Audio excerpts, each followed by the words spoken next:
जय भीम। बहुजन समाज में जन्मे सभी संतों गुरुओं महापुरुषों को नमन करता हूँ। और दो विषय जिन पर मैंने आपसे कहा कि आपसे बात करनी है, पहला संविधान बचाओ यात्रा और दूसरा नई संसद में नई राजनीति जो देखने को मिली उस पर। सबसे पहले हम लोग फर्स्ट विषय पर बात करेंगे और फर्स्ट विषय है संविधान बचाओ यात्रा। मध्य प्रदेश में 6 से 7 जिलों में हम लोग गए। मैं उन सभी साथियों का धन्यवाद करूंगा जो लोग इस संविधान बचाओ यात्रा में लगातार मेरे साथ थे। कई तरह की परिस्थितियों का सामना हुआ। बहुत सारे ग्रामीण क्षेत्रों से गुजरते हुए बहुत सारे लोगों की समस्याएं सुनी। रात में कार्यकर्ताओं के साथ कैडर में शामिल होने का मौका मिला, उनको समझाने का मौका मिला और सड़कों पे माताओं का, बहनों का, बुजुर्गों का, नौजवानों का प्यार देखने को मिला। ये एक अलग तरह का एक्सपीरियंस और मेरे लिए इसलिए भी बहुत महत्वपूर्ण था कि जब एक तरफ मेरी जान लेने के लिए कुछ लोग जो हैं प्रयास कर रहे हूं, वहीं भीम आर्मी आजाद समाज पार्टी के युवा साथियों द्वारा, भाइयों द्वारा एक सुरक्षा चक्र बना के जिस तरह से यात्रा को पहले चरण को पूरा कराया गया, ये बड़ा ऐतिहासिक था। उनका प्यार, उनका त्याग, उनकी ईमानदारी, उनका संघर्ष देखने लायक था। खूब आनंद आया। मध्य प्रदेश के साथियों का, एक एक साथियों का धन्यवाद। जो जिले यात्रा प्रभारी बनाए गए तो उनका धन्यवाद। जिन लोगों ने जिस तरह से भी तन मन धन से जो सहयोग किया, खाना खिलाया, लेटने की जगह दी, उन सबका धन्यवाद। एक बहुत अच्छा एक्सपीरियंस था। कई नई बातें कि आज भी 200-250 रुपए की दिहाड़ी यानी कि मानदेय वेतन पर जो है लोग रोजाना काम करते हैं पेट पालने के लिए। कई इस तरह की बातें कि आज भी असमानता, जातिवाद मध्य प्रदेश में बड़े पैमाने पे है, सामंतवाद बड़े पैमाने पे है। आज भी कई जगह पे घोड़ी निकालने पे, स्वाभिमान सम्मान का जीवन जीने पे तमाम तरह की परेशानियों का सामना करना पड़ता है। ये भी एक नए तरह का एक्सपीरियंस था। और क्योंकि यात्रा मंदसौर जाते हुए राजस्थान के भीलवाड़ा डिस्ट्रिक्ट के आसपास, भीलवाड़ा के आसपास डग विधानसभा, उसके साथ वाली विधानसभा से भी निकली तो पूरे पूरे गांव के लोग काम छोड़ के सड़कों पे थे। माताएं, बहनें, प्यारी प्यारी बच्चियां जिनको बहुत सारी उम्मीद, आशाएं भीम आर्मी आजाद समाज पार्टी से। और ये तब था कि जब बहुत बड़ा कोई प्रचार तंत्र नहीं था। कोई गांव ऐसा नहीं था जिसके बाहर लोग ना खड़े हों। 2-2 किलोमीटर अंदर गांव से सड़क पे आके खड़े होना और घंटों इंतजार करना। ये जो काम करने की उम्मीद हम लोग लेके चले हैं, उसको एक बहुत बल देता और हमारे आत्मविश्वास को मजबूत करता। संविधान बचाओ यात्रा के सहयोगी साथी जिनके विचारों से संविधान बचाओ यात्रा आगे बढ़ी, उनका भी धन्यवाद। Specially Azad Samaj party Bhim army committee का धन्यवाद।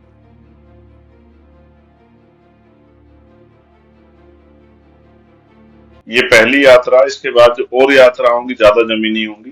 राजस्थान की यात्रा 26 तारीख से शुरू होगी और वो 6 तारीख तक रहेगी, 28 तारीख से 6 तारीख तक रहेगी। ग्रामीण क्षेत्रों में, गांव में, कस्बों में लोगों से मिलने का, उनको सुनने का, उनकी परेशानियां जानने का, उनकी समस्या का किस तरह निराकरण होगा ये बताने का मौका उन्हें मिलेगा। खूब फूल फेंके गए, खूब बारिश में लोग खड़े रहे। एक गांव तो ऐसा था, कमेर शायद नाम है उसका, कि बहुत तेज बारिश में नौजवान साथी, बुजुर्ग और युवा तो खड़े ही थे, बच्चे तो खड़े थे, लेकिन माँ बहनें जो हैं वो इतनी तेज बारिश में ट्रैक्टर ट्रॉली पे बड़ी संख्या में खड़ी थी। और फिर अपने आप का मन नहीं हो पाया कि अंदर बैठा रहा, फिर उनके पास जाना पड़ा।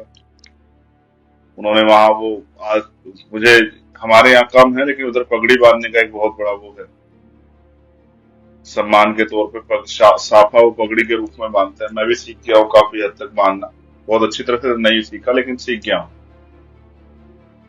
इस बीच में एक बड़ी घटना घटी है कि महिला आरक्षण विधेयक बिल बन के और वो लोकसभा और राज्यसभा से पास हो गया, और बधाई हो उन सभी नेताओं को जिन्होंने उसका समर्थन किया। हाँ, दबी आवाज में जरूर कहा कि इसमें एससी, एसटी, ओबीसी और मुस्लिम समाज की महिला, अल्पसंख्यक समाज की महिलाएं भी होती तो बहुत अच्छा रहता, लेकिन हमारा समर्थन, इस बात पे मैं जल्द लाइव आके अपनी बात रखूंगा कि मैं इससे कितना सहमत हूँ।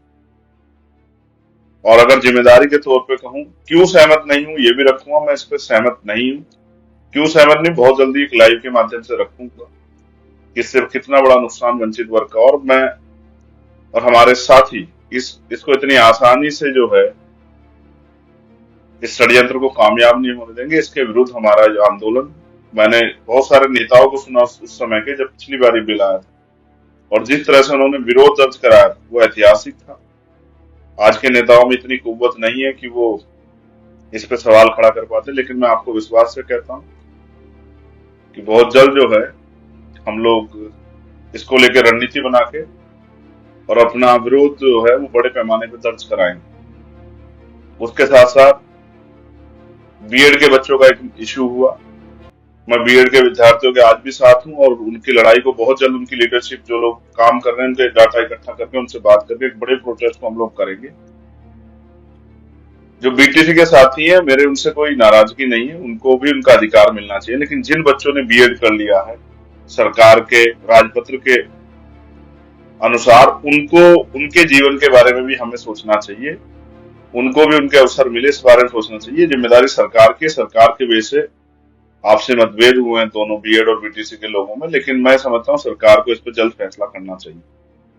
तो बीएड के साथियों को मैं कहूंगा कि वो निराश ना हो, घबराए ना, न्यायोचित कार्रवाई के लिए हम सरकार के लोगों से इस पे जो है जिस तरह का भी आंदोलन संरक्षण आपको देना पड़ा और जिस तरह से भी आवाज उठानी पड़ी उसको हम लोग करेंगे।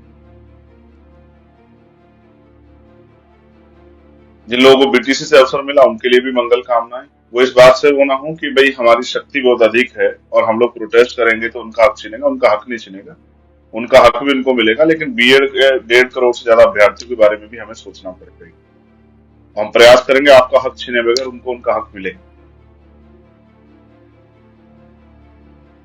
दूसरा विषय जो एक सांसद जी ने एक दूसरे माननीय सांसद को जिस तरह की भाषा का प्रयोग किया सदन में, और जिस तरह से बहुत पहले से हम देख रहे हैं किस तरह से जो है माननीय स्पीकर महोदय जो है, अध्यक्ष महोदय, लोकसभा के जो अध्यक्ष हैं वो कार्रवाई करते हैं, लेकिन इस बार वो कार्रवाई के नाम पे सिर्फ डांट के जिन्होंने उन्होंने छोड़ दिया।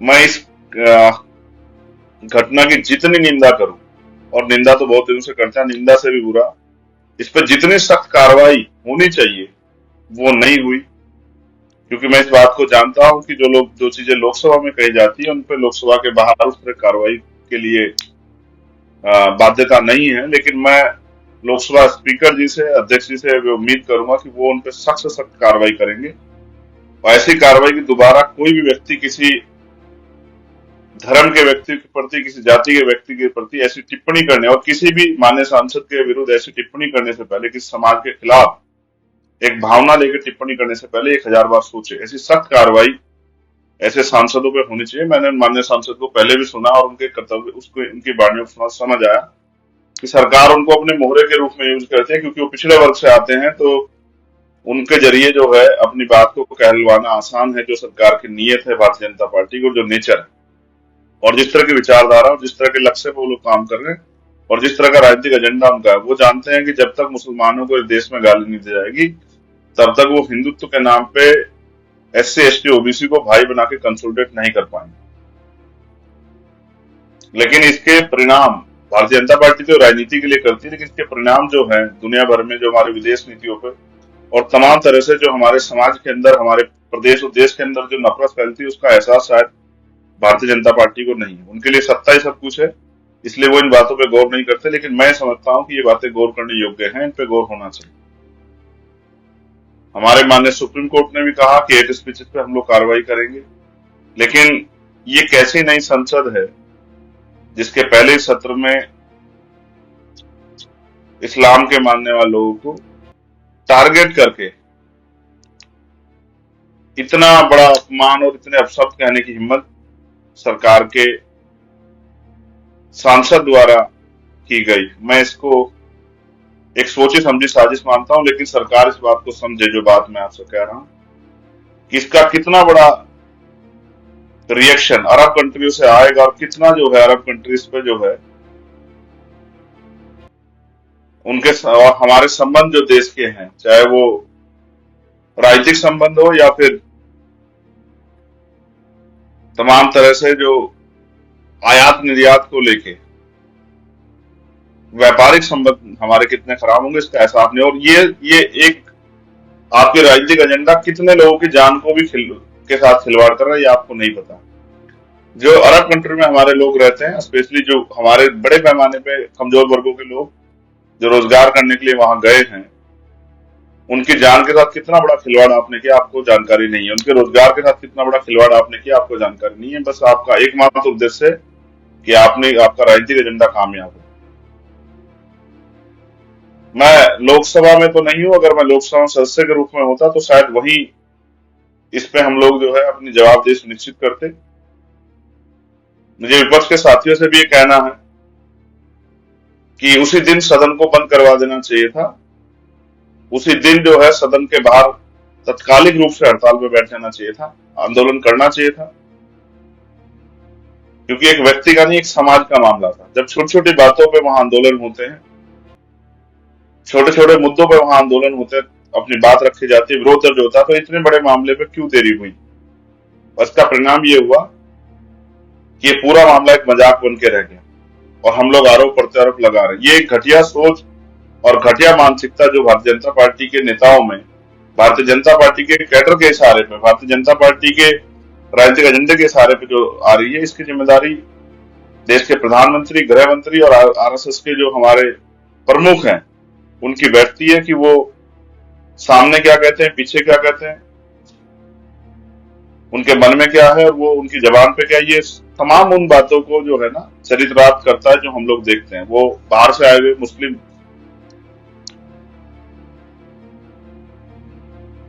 जो अभी G20 में भी है, उनका किस तरह से उन्होंने सम्मान किया। वो जब दुनिया में जाते हैं अरब कंट्री, किस तरह वो लोग उनका सम्मान करते हैं, और भारत के मुसलमानों के प्रति किस तरह की नफरत का माहौल जो है भारतीय जनता पार्टी के नेता बना है।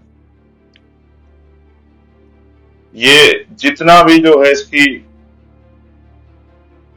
इस पे खेद प्रकट किया जाए, इस पे सवाल किया जाए, उतना कम है। ये मामला चुप्पी थामने का नहीं, दोबारा ऐसी घटना ना हो, इसलिए इस पे सख्त से सख्त कदम उठाने की जरूरत है। मैं जब यात्रा में था, मैंने कई बार इस पर सवाल खड़े किए। इसमें भारतीय जनता पार्टी को भी देरी करने की जरूरत नहीं है। उनको भी, वो बहुत पसमानदा और बहुत मुसलमान और मुसलमानों की जो है बात करते हैं, मुस्लिम बहनों की बात करते हैं, लेकिन उनके सांसद के बयान पे देश के प्रधानमंत्री को माफी मांगनी चाहिए थी देश से,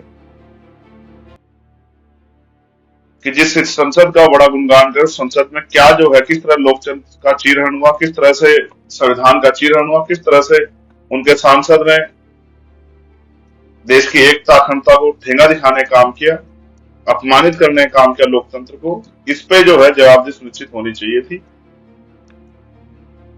मगर ये नहीं हुआ। एक भय, एक डर, एक समुदाय के प्रति उस तरह का माहौल बनाया जा रहा है। इस देश के दलित आदिवासी तो सदियों से अन्य अपमान सहते आए, लेकिन गांव गली बस्ती चौराहे पे ये रोज होता है, मुझे पता है। आम गरीब कमजोर मुसलमान के साथ ये होता है, मैं इस बात को समझता हूँ। लेकिन संसद में अगर ये हो रहा है तो इसका मतलब भारतीय जनता पार्टी उस डर, उस दहशत को समझ रही है जो आने वाले कल में जनता में जो आक्रोश उनके खिलाफ पैदा होगा। तो हमसे जो भरसक प्रयास होगा हम लोग उस पर करेंगे और मैं प्रयास करूंगा कि भाई दानिश जी से भी हम लोग मुलाकात करके उनकी पीड़ा को कम करने का काम करेंगे, उनके दुख को बांटने का काम करेंगे। लेकिन इससे भी बड़ा दुख बांटने से और उनके साथ खड़े होकर इस लड़ाई को लड़ने में भी हम लोग जो है पीछे नहीं हटेंगे। और बहुत जल्द मैं अब जब यात्रा से फ्री होने के बाद राष्ट्रीय स्तर पे जो है इस तरह के जो तमाम कमजोर वर्गों के खिलाफ जो साजिशें हो रही है, जो अन्याय हो रहा है, उसका जवाब हम लोग राष्ट्रीय स्तर पे दिल्ली में इस संसद भवन का घेराव करके ही उसका जो है जवाब लेंगे सरकारों से। ये इस तरह का माहौल, इस तरह की भाषा, इस तरह के विचार किसी भी कीमत पर बर्दाश्त नहीं किए जाएंगे। मैं अपनी बात के जरिए सरकार के लोगों से, लोकसभा अध्यक्ष जी से ये निवेदन करूंगा कि माननीय सदस्य पर ठोस कार्रवाई जो है, कड़ी कार्रवाई, अनिश्चितकालीन बैन या अपने स्तर से मुकदमा लिखवा के उनको जेल भेजना चाहिए, जिससे कि दोबारा कोई ऐसी गलती ना करे।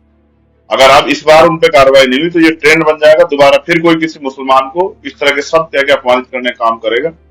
किसी को अधिकार नहीं बिना इतिहास को जाने कि इस देश में मुसलमानों का आजादी की लड़ाई में कितना योगदान है, ये जाने बगैर कितनी कुर्बानियां हैं। रेशमी रुमाल तहरीक से लेकर और जो तोपखाना जो है गंगों में लूटा गया, जो तमाम तरह की मुसीबतों का सामना जो है देश के क्रांतिकारियों के साथ खड़े होकर मुस्लिम साथियों ने किया, भाइयों ने किया, इस तरह से उनको पूरे समाज को संदेश देने के रूप में, अपमानित करने के रूप में उग्रवादी, आतंकवादी कहना, ये बहुत ही दुर्भाग्यपूर्ण है और ये किसी भी कीमत पर स्वीकार्य नहीं। जो आतंकवादी हैं, जो उग्रवादी हैं, जो देश को बर्बाद करने वाले हैं, उनके चेहरे बहुत जल्दी जल्दी बेनकाब हो रहे हैं और जनता इस बात को जान भी रही। ऐसे संगठन जो धर्म और जाति के नाम पे हिंसा फैलाते हैं और जिनका मकसद होता है कमजोर को कुचलना, ऐसे संगठन भी जो हैं वो भी आप लोगों के सामने आ रहे हैं और उन पर कार्रवाइयां भी हो रही। लेकिन मैं अपने साथियों से कहूंगा, राजस्थान के हमारे साथी, वो क्योंकि बहुत सारी जगह यात्रा नहीं जा रही, तो जहां जहां पहले फेज की यात्रा जाएगी वो लोग अपनी तैयारियां कर लें और समाज इस बात के लिए तैयार है। इस तरह की बहुत सारी घटनाएं करा के, इस तरह के शब्दों का यूज करके और रणनीतिक रूप से कुछ तरह करके देश और प्रदेश के माहौल खराब करने का प्रयास किया जाएगा। हम लोगों को मिलकर इस लड़ाई का सामना करना है। इस अन्याय के खिलाफ इस लड़ाई में मैं अपने भाइयों के साथ खड़ा हूं। किसी भी तरह से दमन का जवाब जो है हम लोग संवैधानिक तरीके से देंगे कि दोबारा कोई ऐसा ना करे। और तमाम मैं अपने कार्यकर्ता, पदाधिकारी, नेताओं से यह निवेदन करूंगा कि वो आज के हालातों को समझ के जनता को समझदार बनाने में, जनता के सामने जाकर अपनी बात रखने में जिम्मेदारी अदा करें, जनता को जागरूक करें। और संविधान तब बचेगा जब संविधान विरोधी भारतीय जनता पार्टी की सरकार केंद्र और स्टेटों से हटेंगी और उनके साथ साथ मानवतावादी सोच वाली आजाद समाज पार्टी के विधायक और नेता जीत के सदनों में जाके कमजोर वर्गों के हितों की रक्षा के लिए लड़ेंगे। जब तक भारतीय जनता पार्टी सत्ता में रहेगी तब तक संविधान सुरक्षित नहीं है और तब तक संविधान की सुरक्षा हो भी नहीं सकती। इसलिए इनको निकालने के साथ साथ अपनी ताकत भी बनाना, क्योंकि अपनी लड़ाई किसी दूसरे के भरोसे नहीं छोड़ सकते। बहुत दिन छोड़ के रखे, उसके परिणाम क्या हुए आप भी बेहतर जानते। तो मैं कमर कसने के लिए कहूंगा, मैं पुनः मध्य प्रदेश के साथियों से और राजस्थान के साथियों से, और 9 अक्टूबर को धामपुर, बिजनौर, नगीना लोकसभा क्षेत्र पे जो रैली होने वाली है उसके लिए भी उत्तर प्रदेश के साथियों को, जो पश्चिम के साथी हैं, उनको कहूंगा कि वो तैयारी कर लें। अपने छोटे छोटे साथियों से पहुंच के अपनी रैली को सफल बनाना, ये आपके मान सम्मान की लड़ाई है। और ये संदेश भी है सरकारों को कि हम किसी भी कीमत पे, भले ही हमारे विधायक एमपी ना हो, लेकिन अन्याय हम लोग कमजोर वर्गों पे बर्दाश्त नहीं करें। बहुत बहुत धन्यवाद। जय भीम, जय भारत, जय मंडल, जय जोहार, जय संविधान। आप सभी के लिए मंगल कामनाएं, आप सभी के लिए बहुत सारा प्यार। धन्यवाद।